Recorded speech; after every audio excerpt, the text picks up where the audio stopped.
Oui, vive les inégalités. Alors il ne s'agit pas naturellement d'inégalité en droit. L'égalité en droit est un objectif politique suprême, aujourd'hui qui n'est pas réalisé dans nos démocraties, puisque nous avons des citoyens, au-dessus des citoyens, des policiers qui ont des droits exorbitants du droit commun, des policiers, des fonctionnaires du ministère de l'économie, des finances et autres. Au-dessus encore, nous avons des magistrats et des hommes politiques qui ont le droit notamment de porter une arme, le droit de se défendre. Et puis en dessous du citoyen, vous avez les étrangers, et puis les étrangers en situation irrégulière. Donc il est bien évident qu'il n'y a pas d'égalité en droit, ce qui n'est pas normal. Normalement, nous devrions être dans l'égalité en droit, et l'égalité en droit, c'est le respect de l'éthique de la liberté qui dit fais ce que tu veux, à condition de ne jamais porter matériellement et volontairement préjudice à autrui, ce qui signifie que chaque citoyen est un magistrat, et elle a cette capacité notamment d'avoir de la liberté d'expression sans limite, et d'avoir la capacité de se défendre, notamment en flagrant délit, face à un agresseur, et d'abattre son agresseur,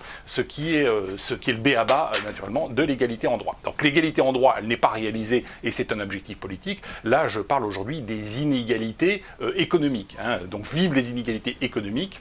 Vous connaissez la blague qui consiste à dire qu'à Monaco, le soir, les milliardaires ont peur parce que les millionnaires rôdent. Donc, on parle naturellement d'inégalité économique. Au-delà de cette plaisanterie, l'inégalité est comme le cholestérol. Il y a la bonne inégalité et la mauvaise inégalité. C'est ce que nous allons voir dans cette vidéo qui reprend naturellement le chapitre 8 de Demain l'âge d'or, inégalité.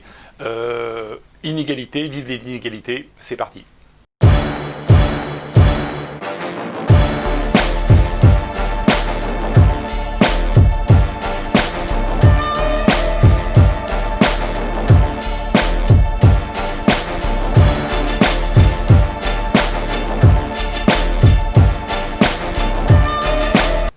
Alors, la bonne inégalité, elle est liée au fait que les entrepreneurs créent plus de richesses que les cadres, qui eux-mêmes créent plus de richesses que les simples employés, qui eux-mêmes créent plus de richesses que les chômeurs.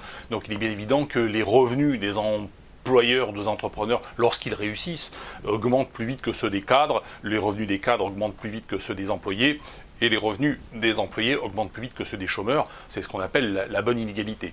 La création de richesse consiste à produire plus avec la même quantité d'énergie, ou à produire moins avec une quantité d'énergie équivalente. C'est cela le sens du mot économie. Fondamentalement, l'économie, c'est la même chose que l'écologie, très fondamentalement. Mais à côté de ça, il y a une mauvaise inégalité qui est créée notamment par les distorsions étatiques. Lorsque l'État baisse les taux d'intérêt de manière artificielle, il provoque une bulle immobilière qui va enrichir ceux qui ont des actifs et puis qui va appauvrir ceux qui n'en ont pas. Donc l'État enrichit les riches et appauvrit les pauvres et crée de mauvaises inégalités.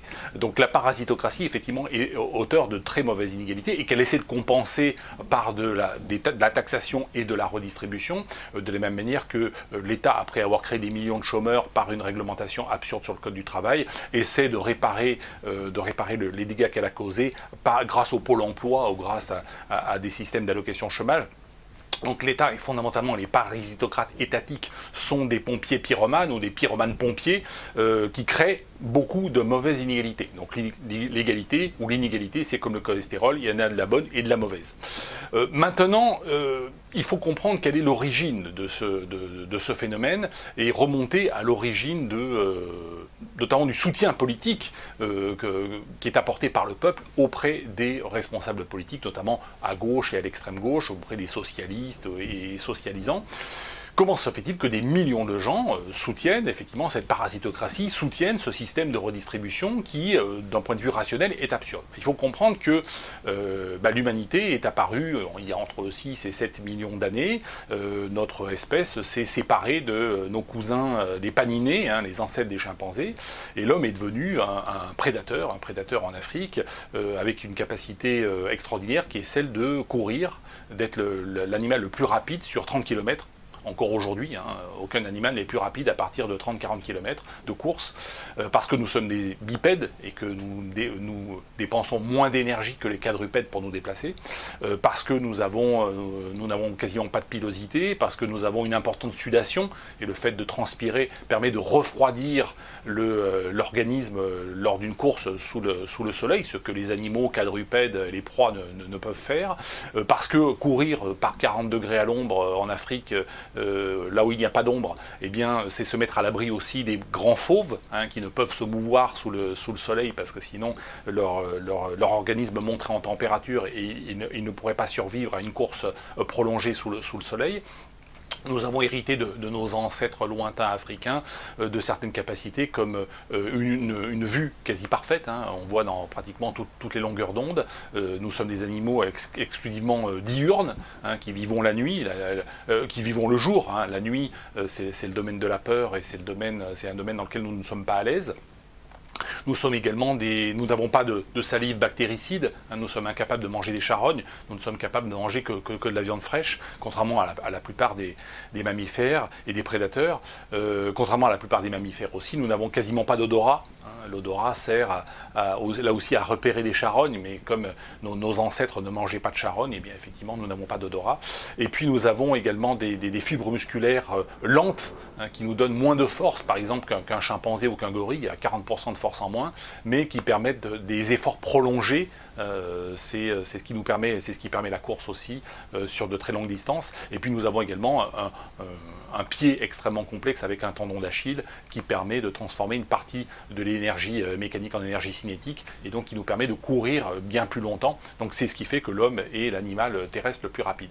Mais dans cette société, donc pendant 5-6 millions d'années, l'humanité a vécu en groupe dans la savane africaine et courait toute la journée, en tout cas une partie de la journée derrière les proies plus rapides qui s'échappaient, mais quand vous courez pendant 20-30 km, vous faites ce qu'on appelle la chasse à courre, sans armes.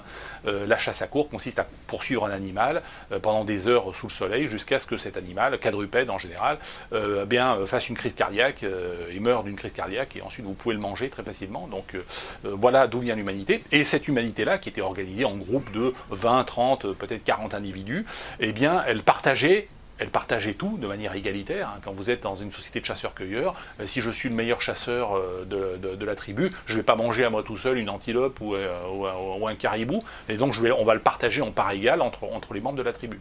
Donc voilà comment a fonctionné l'humanité pendant des milliers, même pendant des millions d'années. Donc c'est ce qui explique que l'idéologie socialiste, l'idéologie du partage, l'idéologie du on va